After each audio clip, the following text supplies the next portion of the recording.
Iniciamos el estudio de la unidad número 4, el Papa Gregorio Magno y la evangelización de los pueblos germánicos. Este tiempo significó para la Iglesia un gran desafío.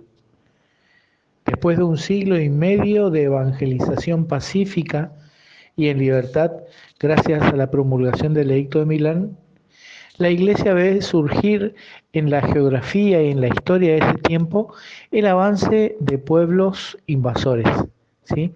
Esto va a suscitar en su vida nuevas dificultades y la destrucción de la sociedad como se la conocía en ese tiempo. La Iglesia surge como un pilar en la sociedad, como una de las instituciones que sobrevive en este tiempo. Estas invasiones van a poner a la Iglesia en una nueva situación. Surgen los obispos de Roma como figuras fuertes de la sociedad que sustenta con su poder espiritual lo que queda de las instituciones clásicas imperiales. En medio de estas situaciones y a consecuencia de las invasiones, quedan en pie en medio de la tormenta. El primer papa benedictino, el papa Gregorio I, llamado Magno, desde Roma se encarga de organizar la evangelización de los pueblos de Occidente. Este papa inicia su labor como un gran administrador. Emprende el camino de la evangelización y lleva el cristianismo a Inglaterra. Para esto utiliza esclavos anglosajones y después de bautizarlos e instruirlos, los envía como misioneros a su patria. Roma inaugura la evangelización de la Europa del Norte, Occidental y Central. Parte de las islas Británicas y de Roma. El papado ejercía de este modo una autoridad directa sobre los pueblos recién convertidos, entre los cuales gozaba de un privilegio considerable. Esto fortalecerá rápidamente la posición de la Iglesia frente al Imperio de Oriente.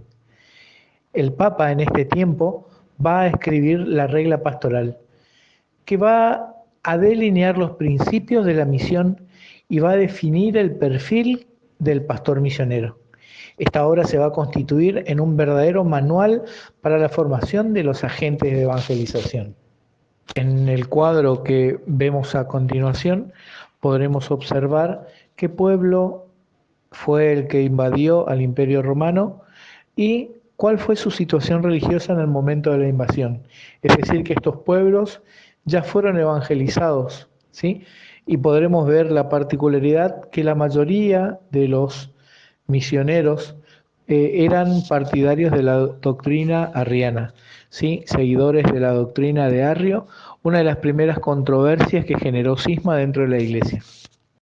En este tiempo inicia uno de los tiempos más fecundos para el crecimiento y desarrollo de la Iglesia, ¿sí? La Edad Media, y con ella la cristiandad medieval que poco a poco con el paso del tiempo va a ir conformándose en lo que nosotros vamos a denominar identidad medieval, ¿sí? Que va a estar constituida por valores que fueron lo que la fueron formando. El sustrato humano y cultural romanizado, herencia de la cultura grecorromana, una población germánica y eslava, y también la cultura y la religión cristiana. La confluencia de estos elementos étnicos y culturales van a generar en esta nueva civilización ciertos rasgos que la van a distinguir. Históricamente venimos de un imperio universal, de una vasta extensión geográfica que fue el Imperio Romano, aglutinante, ¿sí? Que va a dar un vuelco hacia lo particular. Y así se va a dar el triunfo del localismo, el surgimiento de lenguas locales y también un fuerte sentimiento de patria chica, de mi tierra, mi espacio, ¿sí? En cuanto a lo demográfico, se va a ir imponiendo el campo sobre la ciudad. Esto va a redundar también en lo económico. donde la cultura agraria y feudal va a ser más importante que la cultura marítima, mediterránea y muy mercantilista de la antigüedad. La Iglesia va a llenar los espacios dejados por la caída del Imperio Romano de Occidente y la irrupción de los bárbaros, y finalmente la ausencia del Imperio de Oriente, que tampoco se ocupó de los problemas de los pueblos de Occidente. La Iglesia, con su expansión misionera, va a servir de factor aglutinante y reorganizador de la sociedad para la formación de un nuevo espacio, ¿sí? De lo que se dio a llamar el nacimiento de Europa. Aquí nosotros denominamos cristiandad medieval.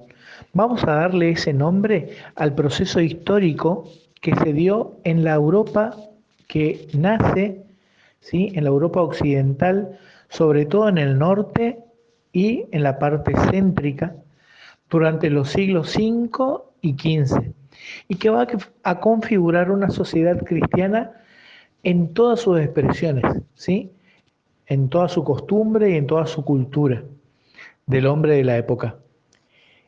En ella está todo engarzado con el hilo de la religión, de los ideales y los compromisos del hombre que le eran comunes a todos los pueblos, bajo el signo cristiano. Fruto de este tiempo va a surgir el hombre medieval, un hombre que vive bajo el signo de la cristiandad y que por lo tanto va a poner en el centro de su vida a Dios, subordinándose a Él, y ese va a ser su único fin supremo y trascendente. Vive en un ambiente en el que todo queda subordinado a la religión y con ella a la Iglesia, como institución que conocía como la única forma religiosa verdadera. El humanismo cristiano desde tiempo fue la base de todo el proceso científico desarrollado en el periodo. Es decir, que se dio la unidad entre la ciencia y la fe, basándose en la obra de San Agustín y de Isidro de Sevilla.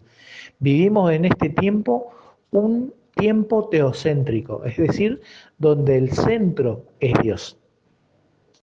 Este tiempo misionero de evangelización de los pueblos germanos y eslavos va a quedar contrarrestado por la irrupción del Islam en todo el Oriente y en el litoral del mar Mediterráneo del continente africano, y en regiones que dieron el origen al cristianismo como Palestina, Mesopotamia, Siria, Egipto y Persia. Surge desde Arabia el avance de una nueva fuerza espiritual, el Islam. Esta región estaba poblada por una serie de tribus seminómades, ¿sí?, que carecían de organización política, pero sin embargo, en menos de un siglo consiguen fundar un imperio que se extendió desde el Cáucaso hasta el Atlántico y desde los Pirineos hasta Indonesia. Esta religión rápidamente va a ir ganando adeptos y va a ir revelando poco a poco su idea religiosa, predicando un juicio final y más tarde afianzando la idea de un único Dios. Sabemos que Mahoma fue nieto de un jefe beduino. Al quedar huérfano de niño se dedica al servicio de las caravanas que desde la Meca se dirigían hacia el norte para intercambio comercial. En estos recorridos es donde conoce el judaísmo y el cristianismo. Especialmente tiene contacto con los monofisistas y los nestorianos, ¿sí? La tradición cuenta que un anacoreta cristiano le predice al joven Mahoma como un profeta de Dios. Más adelante se casará con una viuda rica, lo que le permite dedicarse al comercio. No obstante, su actividad no le impedía el hábito por la oración, la limosna y la práctica de la caridad. Cuando tenía alrededor de 40 años, tiene una visión en la noche del Ramadán, la noche del destino, y donde, según la tradición islámica, dice recibir un mensaje del ángel Gabriel, que le propone que leyera el libro a pesar de que él no sabía leer. De ahí en adelante comienza su prédica como apóstol de Alá y con la conciencia de ser el último de los profetas de Dios en la tierra.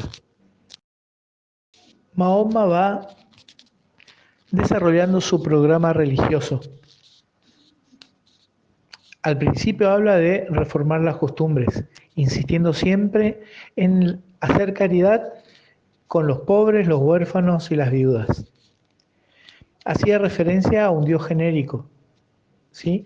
Que crea, que castiga y que recompensa, pero no hace mención de una unidad divina, ni tampoco se declara monoteísta, debido al ambiente pagano que lo rodeaba.